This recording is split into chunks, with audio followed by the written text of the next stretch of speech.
नमस्कार। आप सभी का आत्मबोध सत्संग में स्वागत है। यहाँ आज हम एक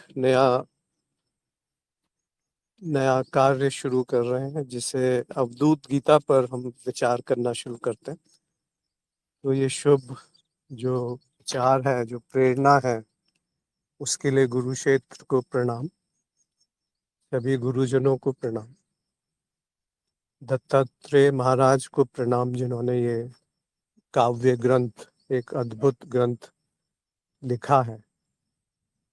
तो इस शुभ आशा से कि सबको इसका लाभ होगा, और जो भी बीच में कुछ कहना चाहते हैं, अपने अनुभवों को साझा करना चाहते हैं, क्योंकि इसमें कोई सही और गलत व्याख्या नहीं है। जो भी व्याख्या होगी वो गलत ही होगी, क्योंकि दत्तात्रेय महाराज ने जिस स्थिति में उसको लिखा है वो जानना तो लगभग असंभव है, परंतु एक संकेत मात्र है, एक प्रयास है, एक अभिलाषा है कि वो हमें वहां तक पहुंचाए जिस तरफ वो इशारा कर रहे हैं। तो आज शुरू करते हैं पहले श्लोक से या पहले सूत्र से। पहला सूत्र ही इतना सुंदर है कि एक और इसमें विशेषता है इस ग्रंथ की कि इसमें तैयारी नहीं है।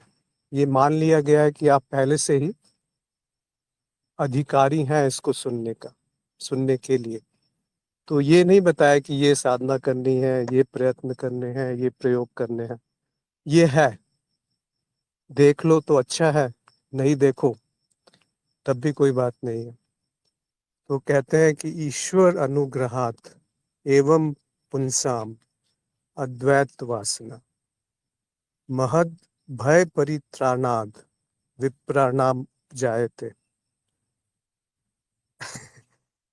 तो इसमें जो पहला अर्थ है वो तरुण प्रधान जी की जो अवधूत गीता का व्याख्या है, जो पहला पैराग्राफ है, और उसके आगे मैंने थोड़ा सा उसको और व्याख्या करके लिखा है। तो ईश्वर अनुग्रहात मतलब ईश्वर की कृपा से, पुंसाम का यहाँ पे अर्थ है कि पुरुष, यानी कि कोई मनुष्य, क्योंकि मनुष्य में पहली बार ये योग्यता आती है कि वो अद्वैत क्या है ये जान सके, या मैं क्या हूं इस पे विचार कर सके। तो ईश्वर अनुग्रह, ईश्वर की कृपा से किसी किसी मनुष्य में अद्वैत की इच्छा जागृत होती है। कि जो अद्वैत है वो, अद्वैत शब्द ही पहली बार जागृत होता है, मतलब उसकी तरफ ध्यान जाता है। अद्वैत सुनने में, कानों में पड़ता है वो, तो वो ईश्वर कृपा से होता है। उसका परिणाम क्या होता है? महद भय परित्रणाद, यानी कि सबसे जो अधिक भय है, सबसे जो महान भय है, वो है मृत्यु का भय। तो मृत्यु का भय जो है वो छूट जाता है। और विप्रा नाम उपजायते, विप्र एक बड़ा अलग शब्द है जिसका अर्थ होता है कि एक विशेष बुद्धि। अभी वो ब्राह्मण से नीचे है। देखिए, 4 वर्ण बताए गए हैं: शूद्र, वैश्य, क्षत्रिय और ब्राह्मण। तो कहा जाता है कि जब पैदा होते हैं तो शूद्र होते हैं।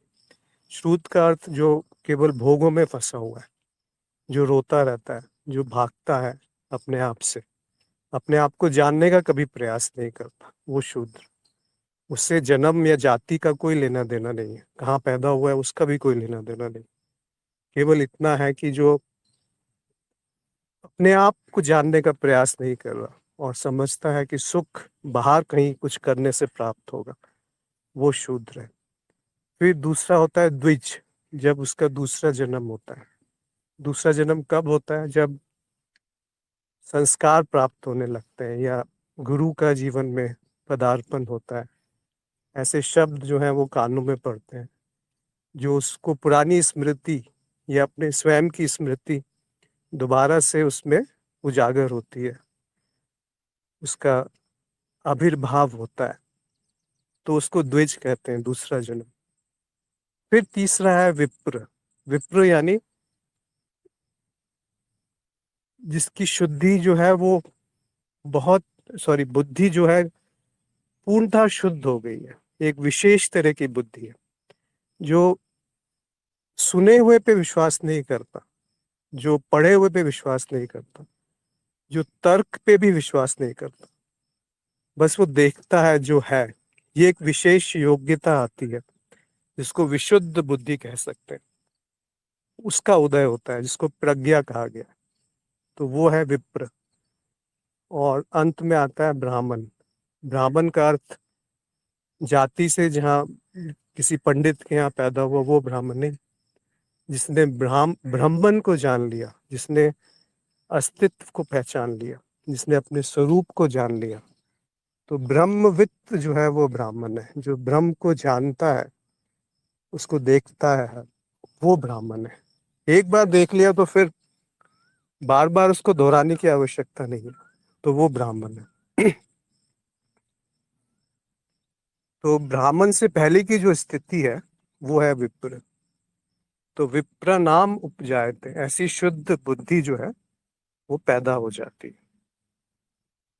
अब थोड़ा और इसमें गहराई से विचार करते हैं कि इस श्लोक का अर्थ और भी कुछ हो सकता है क्या, क्योंकि इसका कोई अंत नहीं है। आप कितने भी इस पे बात कर सकते हैं एक ही श्लोक पे। तो हम कोशिश करेंगे आधे घंटे का, 30-40 मिनट का सेशन रखेंगे और एक या दो या तीन जितने भी सूत्र हैं या श्लोक हैं उन पे चर्चा करेंगे।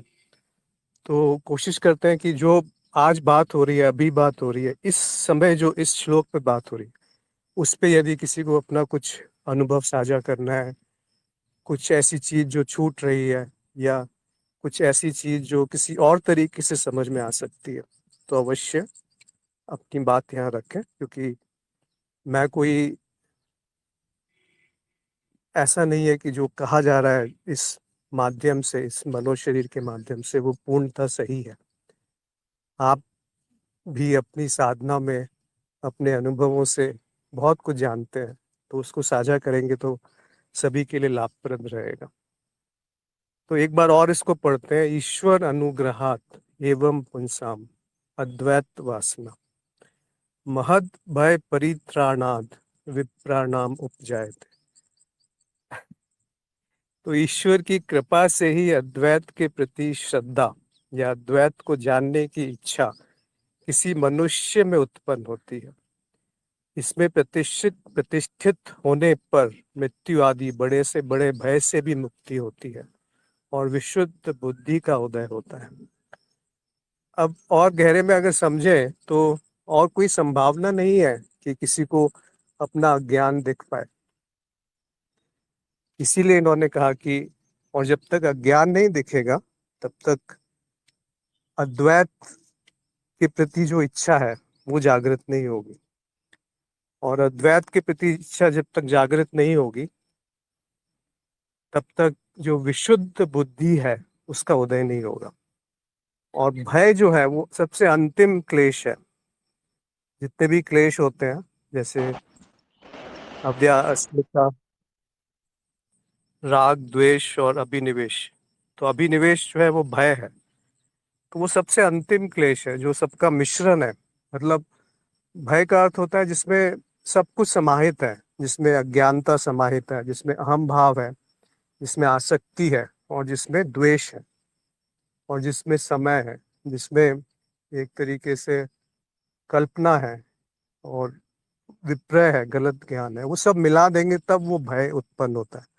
और सबसे बड़ा भय जो है वो मृत्यु का होता है। तो उससे भी मुक्ति मिल जाती है, ये कहा गया है। और ये इसका परिणाम है। एक ही सूत्र में उन्होंने साधना का अंत भी कर दिया कि उसका जो परिणाम है वो ये है कि ऐसी विशुद्ध बुद्धि जागृत होगी जिससे आप अद्वैत को देख पाएंगे। अद्वैत को देखने का अर्थ ये नहीं है कि वो किसी अनुभव में आ जाएगा, बस वो है और वो आप अभी हैं, इसी क्षण है, ये देख पाएंगे। इसके लिए कोई विलक्षण बुद्धि नहीं चाहिए, एक विशेष बुद्धि चाहिए। और वो विशेष बुद्धि ही प्रज्ञा है या विप्रा नाम इन्होंने कहा है यहाँ पे। तो वो जो विप्रा नाम है वो उपजती है और अंत उसका क्या होता है? तो विप्रानाम उपजने से समझ लीजिए आत्मज्ञान हो गया, और उसका अंत जो है वो ब्रह्म ज्ञान में होता है। तो आपको हर क्षण एक बहाना मिल जाएगा, क्योंकि जो भी अनुभव होगा वो मिथ्या का होगा, माया का होगा। और जैसे ही माया का अनुभव होगा, ये भी एक विचार साथ में उठ सकता है कि ये मैं नहीं हूँ, और उसी क्षण आप अपने स्वरूप में स्थित हो गए। तद्दृष्टा स्वरूप अवस्था नाम, वही सबसे उच्चतम स्थिति है, जो निधि ध्यासन भी कह सकते हैं, या अबाइडिंग इन द सेल्फ कह सकते हैं, कुछ भी कह लीजिए, या कुछ मत भी कहिए, जरूरी थोड़ी है कुछ कहना आवश्यक हो।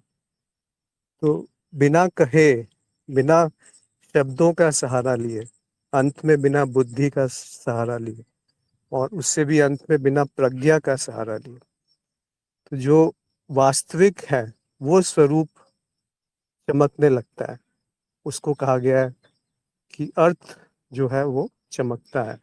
अर्थ का यहाँ पे मतलब है जो वस्तु है, जो तत्व है, जिसका जो स्वयं अनुभव भी है और अनुभव करता भी है, वो जो तत्व है वो चमकने लगता है। तो उसके चमकने मात्र ही से सारे भय जो है, बड़े से बड़े भय या सारे क्लेश, सारे दुख उसी क्षण समाप्त हो जाते हैं, या हो भी तो वो महसूस नहीं होंगे। मतलब उसपे उसके उससे ना आप त्यागेंगे, ना उसके प्रति कोई आसक्ति होगी, न त्याग होगा न भोग होगा। लोग भोग का त्याग करते हैं, और एक त्याग का भी भोग होता है। तो न त्यागना है न भोगना है, दोनों से परे जो है, जो तत्व अभी इसी क्षण पूर्ण है, उसको कहा गया है कि अद्वैत, या अनुभव क्रिया, या समाधि, या दृष्टि। न दृष्टा है न दृश्य है, केवल दृष्टि मात्र है।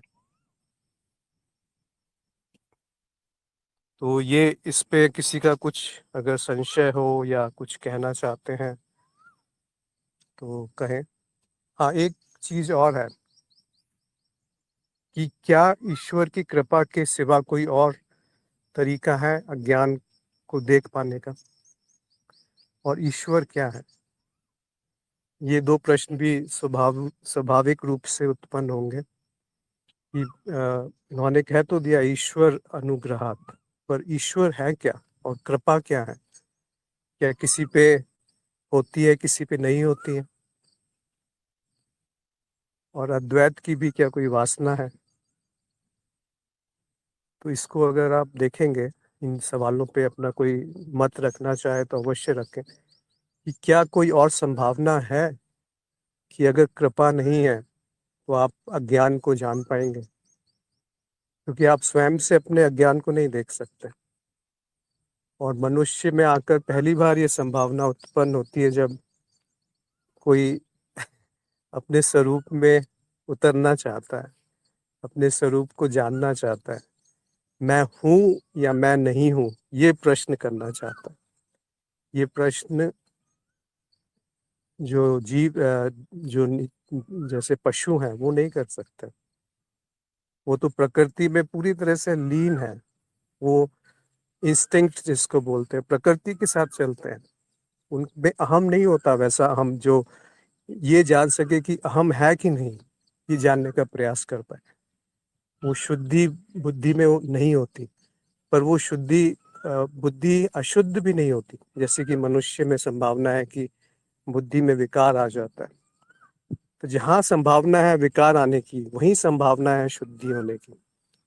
तो प्रश्न ये है कि क्या कोई और संभावना है? हम कहते हैं कि दुख और जिज्ञासा के कारण कोई अध्यात्म में आता है या अपने आप को जानने का चेष्टा करता है। और इसको थोड़ा और गहराई से समझिए कि दुख भी कृपा है और जिज्ञासा भी कृपा है। क्यों? क्योंकि जो सुख है वो भी दुख है। क्यों? क्योंकि जो सुख का परिणाम है वो दुख है, और जो सुख में जब सुख लिया जा रहा है उस समय भी ये अनित्य है, अपूर्ण है, इसीलिए वो दुख है। और उसकी जो स्मृति है वो दोबारा से उस सुख को पाने के लिए प्रेरित करती है, इसलिए भी वो दुख है। और जो सुख है उसमें तीनों गुण उस समय विरोध करते हैं एक दूसरे का, यानी कि उसमें सत्व रज और तम तीनों एक साथ होते हैं और एक दूसरे से टकराते हैं, इसीलिए वो दुख है। तो जिस समय वो सुख है उस समय भी वो दुख है। तो ये तो बड़ा नकारात्मक सी परिभाषा हो गई कि केवल दुख ही है, दुख तो दुख है ही, सुख भी दुख है। तो इसीलिए कहा गया कि दुख को जब दुख जान लिया, या सुख को भी जब दुख जान लिया, तब आप पहली बार अपने स्वरूप में जाने का प्रयास करेंगे, इसीलिए वो कृपा है। और जब जिज्ञासा उत्पन्न होगी तो वो कृपा है। राजीव ने एक संदेश भेजा है कि चित्त अनेक जन्म लेता रहता है मनुष्य रूप में, और इन्हीं जन्मों में से एक जन्म में चित्त में यह संभावना प्रकट होती है जिसे अद्वैत के ज्ञान की इच्छा के रूप में कह दिया जाता है। और क्योंकि इसका कोई विशेष कारण ना हो के मात्र संयोग ही है, इस संयोग को कृपा कहा जाता है। संयोग को तो नहीं कहना चाहिए कि केवल संयोग से ही कृपा होती है। कृपा तो हर क्षण है, हर हर पल है। तो क्या है उसमें विरोध? आप स्वयं ही तो उसमें विरोध हो। और कृपा कर कौन रहा है? आप स्वयं ही तो, आप अपने ऊपर कृपा कर रहे हैं। और ईश्वर क्या है? ईश्वर एक ऐसी विशेष पुरुष है जिसमें न क्लेश है, न कर्म है, न कर्म का फल है, और ना कोई उस संस्कार है, मतलब उसके इकट्ठे किए हुए जो है, इन इन सब से जो अछूता है, जो ये सब जिसको छू नहीं सकते, वो है ईश्वर। तो ईश्वर को हम विश्व चित्त भी कह सकते हैं। और अंत में वो ईश्वर भी तो एक माया का जो आवरण है उसको ईश्वर कहा गया है इस और जगह वेदांत में। जो अविद्या का आवरण है उससे जीव कहा गया, और जो माया का आवरण है उसको ईश्वर कहा गया। तो जो समष्टि है वो ईश्वर है। उस ईश्वर की कृपा की बात कही गई है, जो पुरुष विशेष है, जो कि साक्षी ही है, और उस साक्षी का एक विशिष्ट रूप है जो प्रकट है, उसको ईश्वर कहा है। उस प्रकट रूप को या सगुण ब्रह्मन को ईश्वर कहा गया। तो वो जो सगुण ब्रह्मन है,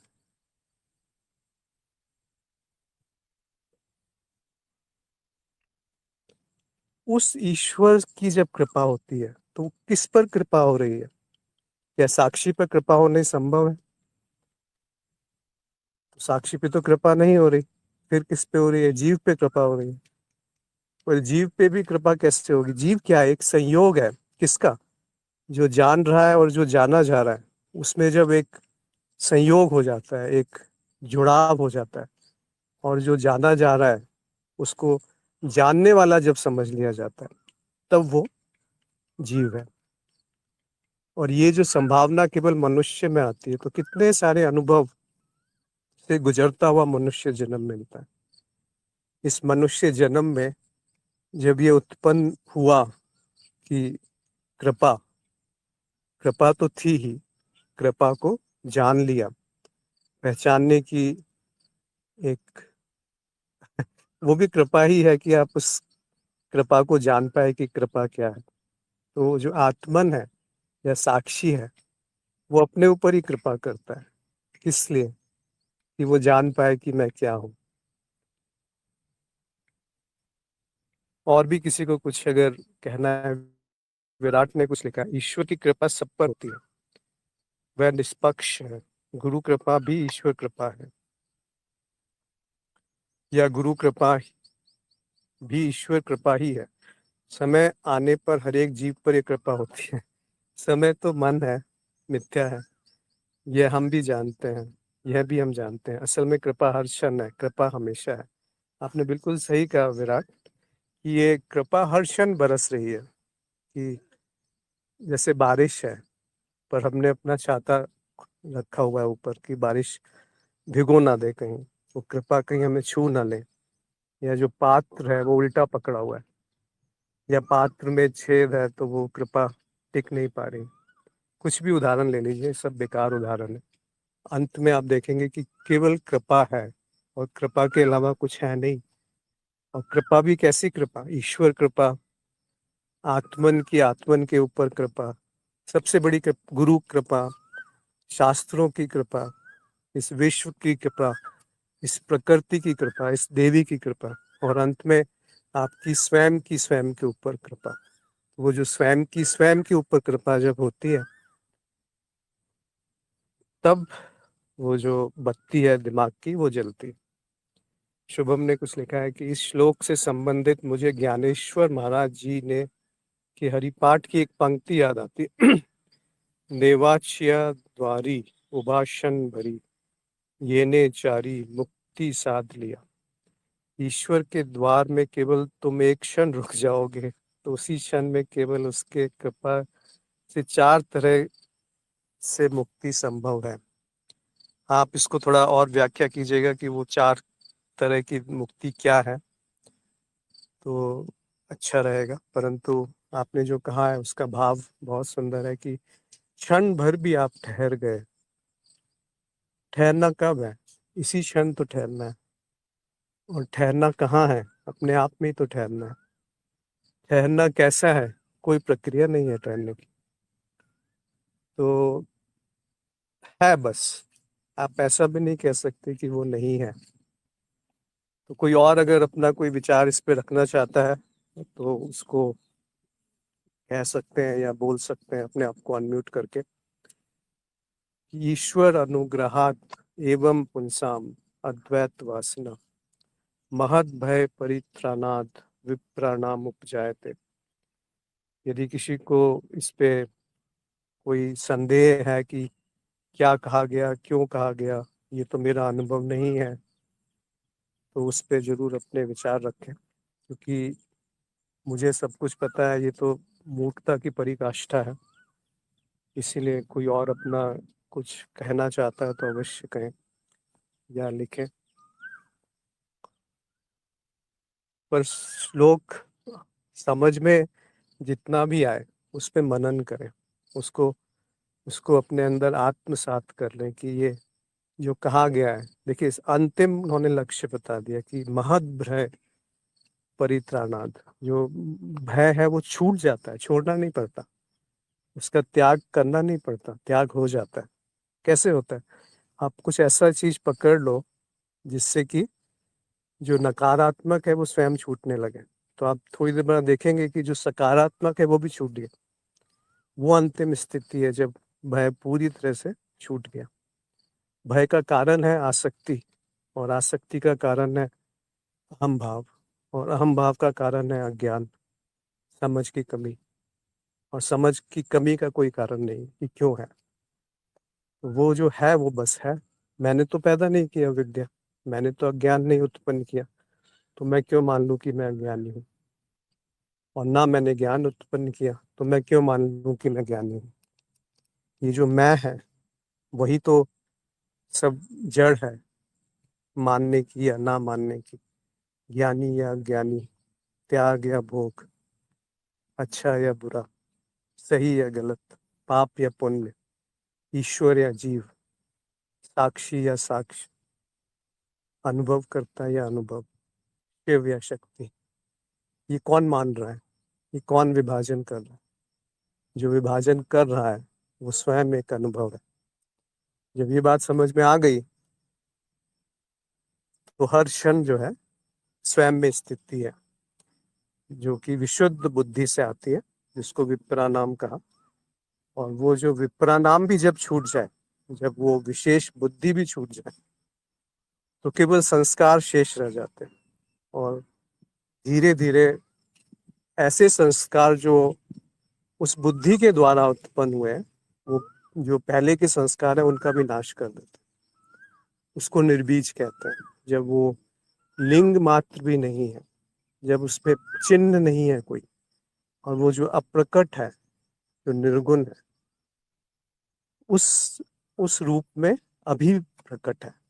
यानी कि अभी भी आप उस अद्वैत को देख पा रहे हैं जो अप्रकट होते हुए भी प्रकट है या प्रकट होते हुए भी अप्रकट है। देखिए ये जो पैराडॉक्स होते हैं ना, विरोधाभास होता है, इसी में सारा ज्ञान छुपा होता है कि कैसे संभव है कि जो अप्रकट है वो प्रकट है और जो प्रकट है वो अप्रकट है। आप गहराई से देखेंगे तो दोनों वाक्य सत्य हैं। क्यों? क्योंकि जो प्रकट है वो क्या है, उसको आप जान नहीं सकते, वो शून्य मिलेगा। और जो अप्रकट है वो पहले से ही शून्य है, दोनों ही शून्य हो गए। और जो अप्रकट है वही प्रकट है। अगर शून्य में संभावना नहीं होती तो अनुभव कैसे होता? तो जो शून्य की संभावना है, जैसे कि स्वप्न में जो प्रकट है वो अप्रकट का ही प्रकट भाव है, और जो अप्रकट है स्वप्न में वो क्या है? वो भी तो एक तरीके से प्रकट ही है। मतलब एक ही है जो स्वप्न का दृष्टा है और जो स्वप्न का चरित्र है या स्वप्न के वस्तुएं हैं, वो दो नहीं है, वो एक है। तो इस तरीके से आप इस पे मनन करें। और किसी को कुछ साझा करना है या कुछ कहना है या कुछ समझ में अपनी अलग तरह से समझ है जो उससे भिन्न है जो यहाँ कहा गया, तो उस पे विचार करते हैं। अन्यथा आज यहीं विराम करेंगे, क्योंकि एक श्लोक, एक सूत्र पे अगर हमने पूर्णतः उसको देख लिया, जान लिया, तो हर सूत्र पूर्ण है। इसमें ये भी एक बड़ी विशेषता है अवधूत गीता की कि हर सूत्र जो है वो पूरा है, और हर सूत्र आगे के सूत्र से संबंधित होते हुए भी पूरा है। जैसे कि अभी पहला सूत्र था कि ईश्वर की कृपा से ये इच्छा जागृत होती है।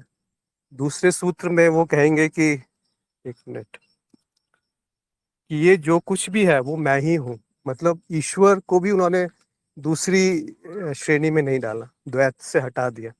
ये नम इदम पूरितम सर्वम आत्मना एव आत्मन आत्मनि निराकारम कथम बंदे ही अभिन्नम शिवम अव्ययम। कहीं ऐसा मत समझ लेना कि ईश्वर कुछ और है और वो मुझ पे कृपा कर रहा है, इसी से मुझे अद्वैत की वासना आएगी। कहीं कोई गलती से ये ना मान ले। इसीलिए अगले सूत्र में उसको भी उन्होंने खारिज कर दिया, उसको हटा दिया, उसको खत्म कर दिया, तबाह कर दिया, विध्वंस कर दिया कि तुम ही हो जो कुछ भी हो, जो कुछ भी है वो तुम ही हो। इस श्लोक पे, इस सूत्र पे कल चर्चा करेंगे, पर कहने का अर्थ ये था कि हर सूत्र अपने आप में पूर्ण है और हर सूत्र दूसरे सूत्र से संबंधित भी है। ये बड़ी विलक्षण प्रतिभा है महाराज की, दत्तात्रेय महाराज की, जिन्होंने ये वो कह दिया जो कहा ना जा सके, वो बोल दिया जो बोला ना जा सके, वो सुना दिया गुरुजी जो प्रणाम। सुना ना जा सके। हाँ जी, नमस्कार। गुरुजी एक जैसे गीता में अर्जुन ने एक प्रश्न किया था कि जो स्थित प्रज्ञ है वो उसके क्या लक्षण होते हैं। तो श्री कृष्ण भगवान ने कहा था कि मतलब बहुत सारी बातें बताई थी, लेकिन उसमें एक शब्द था सर्वारंभ परित्यागी। वो जो जैसे शून्य की एक स्थिति आती है, शून्य होता है, मतलब शून्यता में जब जैसे जैसे पूर्ण मुक्ति पूर्ण शून्यता में ही होगी, क्योंकि वहां पर अनंत संभावना उसके लिए हो जाती है। तो इस संदर्भ में लेके ये जो शब्द उन्होंने सर्वारंभ परित्याग, सारे आरंभों को तो त्याग देता है, आरंभ नहीं करता है कुछ। इसके ऊपर थोड़ी सी आप हमको समझाइए थोड़ा सा। कृष्ण ने कहा है तो उसमें हम मैं क्या कह सकता हूँ, परंतु जो कहा है वो कि जो शुरू होने से पहले त्याग कर दो। तो उसका एक हाँ। और पतंजलि में भी है कि हे प्रति प्रसव त्यागम, इस तरह से कुछ है कि जो प्रति प्रसव मतलब प्रसव से पहले, जब पैदा होने से पहले ही, जो उसका निर्माण होने से पहले ही उसको रोक देना है। तो इसका अर्थ क्या है? पैदा कहाँ से होता है? संस्कार। संस्कार का क्या अर्थ है? संस्कार यानी कि जो पहले की स्मृति पड़ी हुई है उसको संस्कार कहा गया, जो पिछले जन्म की स्मृति पड़ी हुई है। वो जो स्मृति है, वो स्मृति जब प्रकट होती है तो इच्छाओं के रूप में प्रकट होती है, वासनाओं के रूप में प्रकट होती है। तो जब प्रकट हो रही है, अगर सजगता है, अगर चेतना है, साक्षी भाव है, तो जब प्रकट हो रही है तब ये साक्षी भाव भी है कि ये जो प्रकट है ये मैं नहीं हूँ, तो वो वहीं पे समाप्त हो गई। तो वो प्रति प्रसव हो गया, मतलब उसके पैदा होने से ही पहले जो आपने कहा वो भी वही अर्थ है कि जो पैदा होने से पहले ही वो पूर्ण हो गई, क्योंकि जब पूर्ण होगी तब भी वो वहीं पूर्ण होगी जहां से वो पैदा हुई। अगर ये समझ में आ गया तो फिर खेल हो जाता है, फिर लीला हो जाती है कि जब पूर्ण हो उसकी मुझे चिंता नहीं, क्योंकि जो मैं है चिंता करने वाला वही एक मिथ्या है, एक माया है। तो सब कुछ घूम फिर के वहीं पे पहुंचेगा, सब कुछ कैसे भी किसी भी शब्द से बोल लीजिए उसी की तरफ संकेत है, या सारे शब्दों को छोड़ दीजिए तब भी वही संकेत है। जो निशब्द है, जो मौन है, वो शब्दों में भी मौन है। ऐसा नहीं है कि शब्दों से वो छूट जाएगा या टूट जाएगा।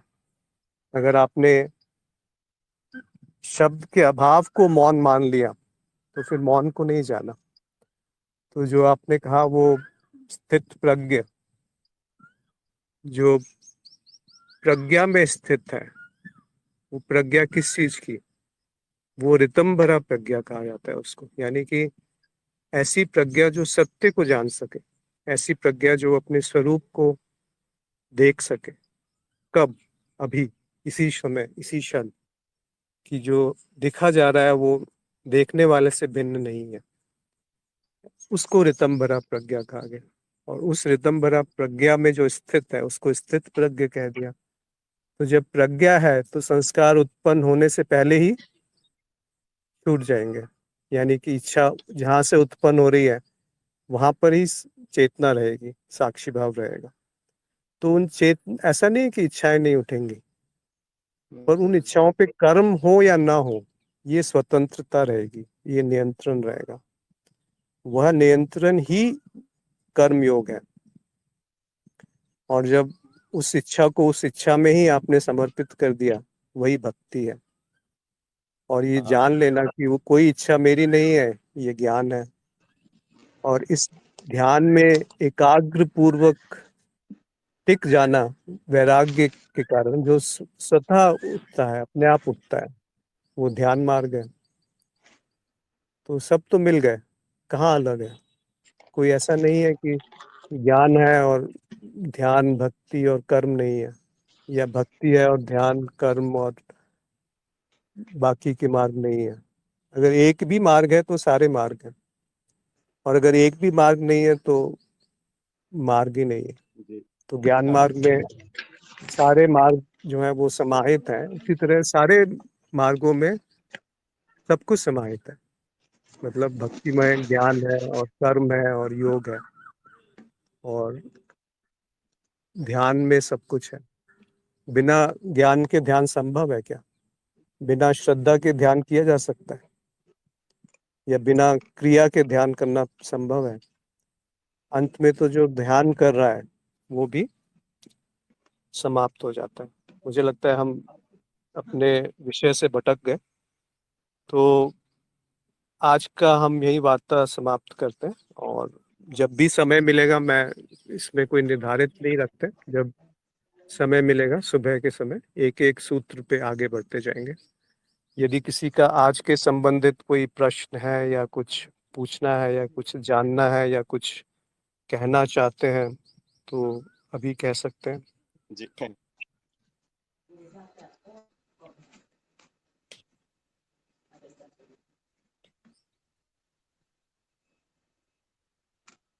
तो एक बार पुनः इसको स्मरण करते हुए इसमें थोड़ा समय बिताएं, मनन करें। क्योंकि ऐसा नहीं है कि हम कहते हैं कि शास्त्रों को नहीं पढ़ना चाहिए, वो बात सही है कि नहीं पढ़ना चाहिए, परंतु